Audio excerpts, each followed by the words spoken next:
नसीब यकीन। अब सुन सकते हैं ऑडियो में। रात की तारीखी में खामोशी अपने पर फैले बैठी थी। पूरा शहर अंधेरे और खामोशी में डूबा हुआ था। दूर दूर तक किसी जीरू का नामो निशान नहीं था। सब लोग अपने अपने घरों में आराम फरमा रहे थे। और यही हाल इब्राहिम बिला के लोगों का भी था, जो उस वक्त खूबे खरगोश के मज़े लूट रहे थे। तभी किसी एक के कमरे में हरकत हुई। कमरा अंधेरे में डूबा हुआ था, लेकिन कोई बैकग्राउंड से टेक लगा कर बैठा था। जो अलिफ अपने बालों को संवार रहा था और अपने एक हाथ से पोनी को आज़ाद करके अपने बालों को बांध रहा था, और फिर उसने हाथ बढ़ाकर साइड टेबल पर पड़े लंप को जलाया। अब कमरा रोशनी में नहा गया था। उसका चेहरा सही से नजर आया था। उसने रिमोट से एसी को बंद किया और खुद को कंबल से आज़ाद करके अपने पांव जमीन पर रखकर उठ गई। स्लीपर्स पहनकर वो वॉशरूम में घुस गई, और जब वो बाहर आई तो उसके मुंह, हाथों और बाजुओं से पानी की बूंदें टपक रही थी। उसने दोपट्टा अपने चेहरे के गिर्द नमाज के स्टाइल से लिया। तब तक अलार्म की घंटी की आवाज़ सुनाई देने लगी। उसने आगे बढ़कर साइड टेबल से अलार्म को बंद किया। उसकी आदत थी, वो रोज़ाना अलार्म लगाकर सोती थी, और अलार्म बजने से पहले ही उठ जाना भी इसकी आदत बन गई थी। अलार्म वो इसलिए लगाकर सोती थी कि अगर कभी वो ना उठ पाए तो अलार्म की वजह से इसे जाग आ जाए। और फिर वो बेड पर बैठकर दुरूद पाक पढ़ने लगी। अभी इसे पढ़ते हुए 10 मिनट हुए ही थे कि फजर की अजान की आवाज़ उसके कानों में पड़ी। इसने अजान का जवाब दिया और उठ गई। जाए नमाज को क़िबला रुख बिछाकर वो नमाज की अदायगी के लिए खड़ी हो गई। इसके बाद वो अपने कमरे का दरवाज़ा खोलकर बाहर की तरफ चल दी। बाकी कमरों में भी हलचल मचना शुरू हो गई थी, क्योंकि नमाज फजर का वक्त हुआ था। सब नमाज की अदायगी के लिए उठ गए थे, सवाई एक शख्स के। अब वो इसके कमरे के सामने जा रुकी थी, और अब वो दरवाजे को पीट रही थी, क्योंकि वो जानती थी अफाफ इतनी जल्दी अपनी नींद को खैरबाद नहीं कहती है, और ये इसका रोज़ का काम है। पहले वो खुद उठती, फिर नमाज अदा करके अफाफ को उठाने आती थी। अफाफ उठ जाओ, नमाज का वक्त गुजर रहा है। और अब उसने तब तक दरवाज़ा पीटना था जब तक अफाफ उठकर खोल ना देती। अफाफ ने इसे आवाज़ देकर कह दिया था कि वो उठ गई है, लेकिन वो फिर भी दरवाज़ा बजाने से बाज नहीं आई, और आखिरकार अफाफ मैडम उठ ही गई थी और दरवाजे को खोलकर इस पर चढ़ दौड़ी थी। क्या मुसीबत आ गई है अदीरा? क्यों दरवाजे को पीट रही हो? जब मैंने एक दफ़ा बोला है कि मैं उठ गई हूं तो क्यों मेरे कमरे के दरवाजे से दुश्मनी निकाल रही हो? बेचारे माना कि वो कुछ बोल नहीं सकते, पर उनको भी तो दर्द होता है। अफाफ अपनी कमर पर हाथ रखकर लड़ाका औरतों की तरह अदीरा को घोर रही थी, और वो बड़े आराम से सीने पर दोनों बाजुओं को बांधकर उसकी चिंक चिंक सुन रही थी। हो गया अभी रहता है, अदीरा ने अफाफ से बोला, और कमरे के अंदर दाखिल हुई। अफाफ नासमझी से बोली, क्या हो गया? यही तुम्हारी बकवास हो गई? अभी बाकी है? अगर बाकी है भी तो इसको बाद में करने के लिए रख लो, अभी नमाज का वक्त निकला जा रहा है। अफाफ तो सदमे में ही चली गई कि वो इसकी प्यारी प्यारी मासूम सी बातों को बकवास कह रही है। होश तो तब आई जब वो इसको पीछे से दिखिलते हुए वॉशरूम के दरवाजे तक छोड़ आई थी। अदीरा, तुम बहुत ही डैश हो, बाद में पूछूंगी तुमसे, अभी तो वाकई ही देर हो रही है। उफ, ये लड़की कभी नहीं सुधर सकती। अब अफाफ के वॉशरूम से पानी के गिरने की आवाज़ आ रही थी। अदीरा ने वही से हाँक लगाई कि नमाज पढ़कर सो मत जाना, कुरान पाक की तिलावत करके बाहर लान में आ जाना। अदीरा का रुख अपने कमरे की तरफ था। उसका इरादा कुरान पाक की तिलावत का था। वो बेड पर बैठकर कुरान पाक पढ़ने लगी थी। आहिस्ता आहिस्ता अंधेरा छटने लगा था, दिन का उजाला होने लगा था, सूरज की रोशनी नमूदार हो रही थी। अदीरा कुरान पाक की तिलावत करने के बाद लान में आ गई थी और अपने स्लीपर्स एक साइड पर उतार कर नर्म नर्म घास पर नंगे पांव चल रही थी, और सुबह की ताजगी को अपनी सांसों के जरिए अंदर उतार रही थी। आधे घंटे तक लान में वॉक करने के बाद इसने रुख अंदर की जानिब किया था। अंदर आकर इसका रुख दादा अबूजी के कमरे की तरफ था। उनके कमरे में जाने से पहले वो अफाफ के कमरे में झांकना नहीं भूली थी, और अफाफ मैडम बिल्कुल इसकी उम्मीदों पर पूरा उतरते हुए सी हुई ही मिली थी। वो सर झटक कर दरवाज़ा बंद करते हुए दादा अबूजी के कमरे में चली गई। दरवाजे पर दस्तक देते हुए वो कमरे में आई और दोनों को मुश्तरका सलाम किया। अस्सलाम अलैकुम। सुबह बखैर। सुबह का सलाम मेरे प्यारे दादा अबूजी और दादी अम्मूजी के नाम। भरपूर खुश मिजाज और भरपूर जोश से वो सलाम करती हुई उनके पास आई। इन दोनों ने भी अपनी पोती के सलाम का जवाब दिया। दादी कुरान पाक पढ़कर अब इसको चूम कर गिलाफ चढ़ा रही थी, और दादाजी बेड पर बैठे हुए थे। अदीरा ने दादाजी को मुखातिब किया, तो फिर चले दादा अबूजी। दादाजी मसनो हैरत चेहरे पर सजे पूछ बैठे कि कहाँ चले, जबकि वो अच्छी तरह जानते थे कि कहाँ जाने का कहा जा रहा है। दादा अबूजी लगता है अब की याददाश्त भी कमज़ोर होती जा रही है। खैर कोई बात नहीं, अब की इत्तला के लिए अदीरा अर्ज़ करती है कि हमें अभी और इसी वक्त वॉक के लिए करीबी पार्क में जाना है। कुछ याद आया मेरे प्यारे दादा अबूजी। अब वो उनके करीब जाकर उनके सरहाने खड़ी कमर पर हाथ जमाई उनको याद करवाने की कोशिश कर रही थी। ये बात सुनते ही दादाजी के मुंह के ज़ाविये बिगड़े थे। क्या बेटा जी, कभी तो भूल जाया करो, आज इतवार का दिन है, सब छुट्टी का मज़ा ले रहे हैं और आप अपने दादा अबूजी से पार्क की दौड़ लगवाओगी? ज़रा शर्म नहीं लगी आपको ऐसा करते हो? दादाजी दुनिया जहां की मासूमियत लहजे में समोई अपनी लाडली पोती से मुखातिब थे। दादी जान भी होंठों पर मुस्कुराहट सजाए इन दोनों की गुफ्तगू सुन रही थी। बिल्कुल भी नहीं दादा अबूजी, सबको छुट्टी होगी लेकिन आपको बिल्कुल भी छुट्टी नहीं मिल सकती। डॉक्टर ने सख्ती से वॉक करने का कहा है और आपके मामले में लापरवाही बिल्कुल भी नहीं चलेगी। सही तो कह रही है बच्ची, आपको भी पता है कि अब जितनी मर्जी मासूम शक्ल बना ले लेकिन फिर भी अब पर तरस नहीं खाया जाएगा, तो फिर क्यों फजूल बहस में पड़े हुए हैं? चुप करके उठकर चले जाए, क्योंकि जाना तो अपने है ही। अब की इस पोती से तो बिल्कुल भी आपकी जान की खलासी नहीं हो सकती और ना ही कोई करवा सकता है।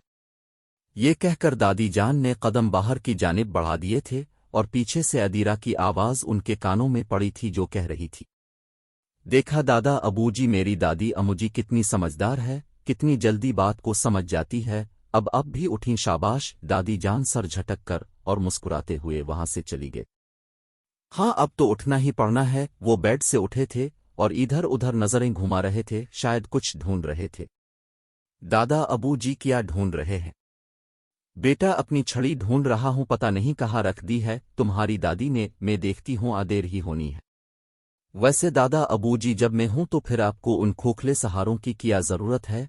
दादा अबूजी उसकी बात सुनकर मुस्कुरी थे, तभी अदीरा की आवाज उनके कानों में पड़ी। ये लीजिए दादा अबूजी, अब की सटक मिल गई। अदीरा ने छड़ी दादा जान की तरफ बढ़ाई और फिर वो दादाजी का हाथ पकड़कर बाहर की जानिब कदम बढ़ गई।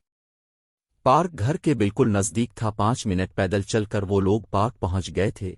आज इतवार था तो पार्क में भी खूब रौनक लगी हुई थी। बच्चे जवान बूढ़े सब पार्क में नजर आ रहे थे।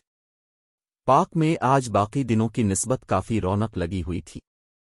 अदीरा दादा अबूजी का हाथ पकड़कर वॉक करवा रही थी, वो भी दादा जान के साथ छोटे छोटे कदम उठा रही थी। हर 10 मिनट वॉक करने के बाद वो दादा जान को एक बेंच पर बैठा देती और 2 मिनट आराम करने के बाद फिर से वॉक करवाती और ये प्रोसेस पूरे आधे घंटे तक जारी रहना था। वॉक करने के बाद अब वो दोनों पार्क के बेंच पर बैठे पार्क में लगी रौनक को देख रहे थे। बेटा जी पानी तो पिलाओ जरा, लंबे लंबे सांस लेते हुए उन्होंने अदीरा से कहा। अदीरा ने बोतल दादा अबूजी को दी जिसमें से उन्होंने पानी पिया। अब घर चले बेटा जी? जी बिल्कुल चले, दादा जान के कहने पर अदीरा ने मुस्कुराते हुए जवाब दिया। अब वो दोनों घर के रास्ते पर गामजन थे। बेटा जी ये जो इंसान होते हैं ना, उनसे बड़ा मसनूई और आर्जी सहारा इस दुनिया में और कोई नहीं होता। दुनिया में सिर्फ अल्लाह ताला का सहारा मुस्तकिल होता है।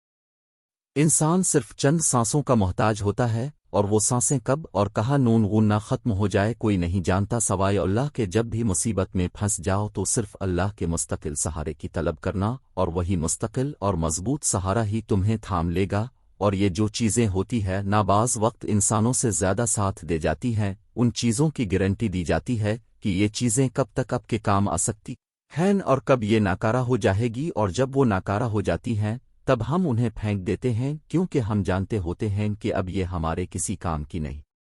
और ये जो इंसान होता है ना, उसकी कोई गारंटी नहीं देता सवाए अल्लाह के। वो खुद सांसों का मोहताज होता है। वो क्या किसी को सहारा दे सकता है? कि या पत्ता हम अगला कदम अटे और हमें सांस ही ना आए, जिंदगी वहीं पर खाक हो जाती है। वो सहारा तो खत्म हो गया ना। जिंदगी में कभी भी इन मसनूई सहारों के पीछे ना खुद भागना और ना ही किसी दूसरे को भगाना।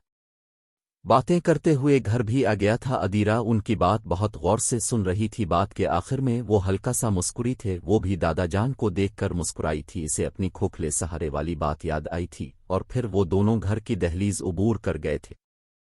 किचन में नाश्ते की तैयारी की जा रही थी। आयशा बीबी दादी जान की दोनों बहुएं मुलाजमा के साथ मिलकर नाश्ता बनवा रही थी। आज सब की पसंद का नाश्ता बनना था। 8 बज चुके थे। सब डाइनिंग हॉल में जमा होना शुरू हो गए थे। अदील साहब और अहमद साहब भी अपनी अपनी कुर्सियों पर विराजमान हो चुके थे। अदीरा भी इब्राहिम साहब दादा जान को लेकर आ गई थी हेड कुर्सी पर दादा अबूजी को बैठाकर। अब वो दादाजी के बिल्कुल साथ वाली चेयर संभाल कर बैठ चुकी थी, जबकि दादी अदीरा के बिल्कुल साथ वाली चेयर पर बैठी थी। अदीरा की जान अपने दादाजी में बसती है तो बस फिर दादाजी के साथ साथ ही पाई जाती थी, यहाँ तक कि वो अपनी दादी जान को भी नहीं बख्शती थी। दादाजी के मामले में लापरवाही वो कभी नहीं बरतती थी। अस्सलाम अलैकुम सब बमा अहलो अयाल को। वहां पर मौजूद सब लोग उसके सलाम करने के अंदाज से मुस्कराए थे। ज़ुरेज़ बेटा कल आप घर लेट क्यों आए थे? अहमद साहब ने इस्तिफसार किया। जी बाबा बस ऑफिस से निकलते हुए देर हो गई और फिर रास्ते में ट्रैफिक बहुत ज्यादा था, ज़ुरेज़ ने वजाहत देते हुए जवाब दिया। पक्का यही बात है ना भाई, या फिर बात कुछ और है? अदीरा अब आंखें मिटकाती हुए अपने भाई की टांग खींच रही थी, जिस पर ज़ुरेज़ ने इसको घूरा था। बाबा भाई पर नजर रखा करें, कहीं भाभी लाने के चक्रों में तो नहीं है। ज्यादा बिक बिक न करो बाबा, आप उसकी बातों पर ना जाहे फजूल बकवास कर रही है। ज़ुरेज़ ने अपनी तरफ से बात क्लियर करते हुए अहमद साहिब से बोला। बानो जाओ जरा अफाफ को भी उठा कर लाओ, इसको बोलो नाश्ता तैयार है, जल्दी से आ जाए। दादी जान ने वहीं से हाँक लगाई थी बानो मुलाजमा को जो किचन में काम कर रही थी। जी अभी बोला कर लाती हूँ, वो कहती हुई चली गई। हेलो एवरीवन, आयत सबको अपने अंदाज में सलाम करके चेयर घसीट कर बैठी थी। सबकी नज़रें इसी की तरफ थी। हाय अल्लाह, अब सब लोग मुझे ऐसे क्यों देख रहे हो? मैं जानती हूं कि मैं बहुत खूबसूरत लग रही हूं, अब क्या नज़र लगाओगे? हटाओ भी सब मुझ पर से नज़रें। अब सब जानते तो हो कि मुझे कितनी जल्दी नज़र लग जाती है। आयत ने ठहर ठहर कर एक अदा से कहा था। वो जब से आकर बैठी थी नून स्टॉप बस बोली जा रही थी, उसकी बातों को ब्रेक अपने ताया जान के पुकारने पर लगा था। बेटा जी अब से कितनी बार कहा है कि सलाम क्या करो, और आप हर बार ये बात भूल जाती हो। ओ सॉरी ताया जान, मुझे बेदिहानी में पत्ता ही नहीं चला। आयत मनमनाई। कोई बात नहीं बेटा जानी, अगली बार ध्यान रखना इस बात का। जी अच्छा। वो सर हिला गई। वो को रस्सी से खड़ी हुई थी और फिर सबको सलाम किया था और सब ने सलाम का जवाब दिया था। अब सब के चेहरों पर दबी दबी सी हंसी थी। तकरीबन घर के सारे अफराद हाल में पहुंच चुके थे, सोए अफाफ के। सब लोग एक दूसरे से बातों में मसरूफ थे कि ज़ुरेज़ की नज़र सीढ़ियों से उतरती अफाफ पर पड़ी। इसने आंख के इशारे से अदीरा और आयत को अफाफ की जानिब मुतवज्जे किया। तीनों ने एक साथ सर हिलाया और अपनी कुर्सी दुखी लगते हुए उठ खड़े हुए। तीनों एक साथ एक हाथ आगे को बांध कर आगे को झुके थे और निहायत ही अदब से अफाफ अदील से मुखातिब हुए थे। महारानी उर्फ नींदों की मलिका उर्फ नींद की देवानी शहजादी साहिबा, आपके गुलाम ये जानना चाहते हैं क्या आपकी नींद पूरी हो गई या अभी भी रहती है? अगर नहीं हुई तो क्या हम आपकी इजाज़त से डाइनिंग टेबल पर आपका बस्तर लगा दें? अफाफ मैडम मुंह खोले उनकी नौटंकी देख रही थी। शहजादी साहिबा मुंह बंद कर लीजिए वरना मक्खी आपके मुंह के अंदर विराजमान हो जाएगी। गुलाम अदीरा की तरफ से जुमला आया था। अफाफ मैडम हाथ पीछे करके दोनों हाथों को मिलाकर गर्दन जरा खड़ी करके अपने गुलामों से मुखातिब हुई। ए गुलामों, शहजादी साहिबा यानी कि मैं तुम लोगों को हुक्म देती हूं कि अभी तो फिलहाल मैं नाश्ता करूंगी और उसके फौरन बाद मुझे मेरा बिस्तर तैयार मिले। अगर तो अपने मेरे हुक्म की तामील ना की तो आपकी गर्दनें मेरी तलवार के नीचे होगी, समझ गे ना चिल्लू? शाबाश, अब यहां पर मुझे तुम लोगों की मनहूस शक्लें ना दिखें। ये कहते हुए ही इसने दौड़ लगा दी थी, क्योंकि अब वो अकेली थी और वो तीन लोग थे, मतलब अब उनके हाथ भी अगर गर्दन तक पहुंच गए ना तो ये तलवार से ज्यादा खतरनाक हो सकता था। अफाफ आगे आगे थी और वो तीनों पीछे पीछे थे। देखो यार, बहुत भूख लगी है, इसका बदला फिर कभी सही। अफाफ मनती लहजे में बोली थी। क्या कह रही थी तुम मनहूस शक्लें? ज़ुरेज़ ने उसकी बात याद करवाते हुए इसे कहा। बातें उनकी अभी भी जारी थी और एक दूसरे के पीछे भाग रहे थे, क्योंकि अभी भी अफाफ उनके हाथ नहीं लगी थी। अफाफ को पकड़ने की जिदोजहद में अभी भी वो इसके पीछे ही भाग रहे थे। रुको। कमर पर हाथ रखकर इसने सांस नॉर्मल करते हुए इन तीनों से कहा। वो तीनों भी रुक गए थे। आपस की बात है, वैसे मैंने कुछ गलत भी तो नहीं कहा। अफाफ का इतना ही कहना था कि ज़ुरेज़ ने ऊंची आवाज में कहा, हमला। तीनों ने लाउंज में पड़े सारे कुशन उठाकर अफाफ पर फेंकना शुरू कर दिए और साथ साथ इसी की कही हुई बातें भी याद दिला रहे थे। शहजादी साहिबा, हुक्म, ए गुलामों, गर्दन, तलवार। बातों पर जोर देते हुए वो लोग दोहरा रहे थे اور جو چیز نظر آ رہی تھی وہی اس پر پھینکی جا رہے تھے، مگر ان چیزوں میں صرف وہی چیزیں شامل تھی جس سے چوٹ نہ لگے۔ یہ سب ان کے روز کے ہی ڈرامے تھے، ایک دوسرے کی ٹانگ کھینچنا ان سب کا پسندیدہ مشغلہ تھا۔ بابا جانی بچا لیں، عفاف نے اپنے بابا کو آواز دی، جو سامنے ڈائننگ ٹیبل پر بیٹھے انہی کا ڈرامہ ملاحظہ فرما رہے تھے۔ تبھی کچن کے دروازے سے نازیہ بیگم نمودار ہوئی تھی اور لاؤنج کا حال دیکھ کر غش کھا گئی تھی۔ یہ کیا حال کر دیا ہے لاؤنج کا، اب بس کر دو اور آ کر ناشتہ کرو، لگ گیا ہے، اور ناشتے کے بعد تم لوگ ہی صاف کرو گے۔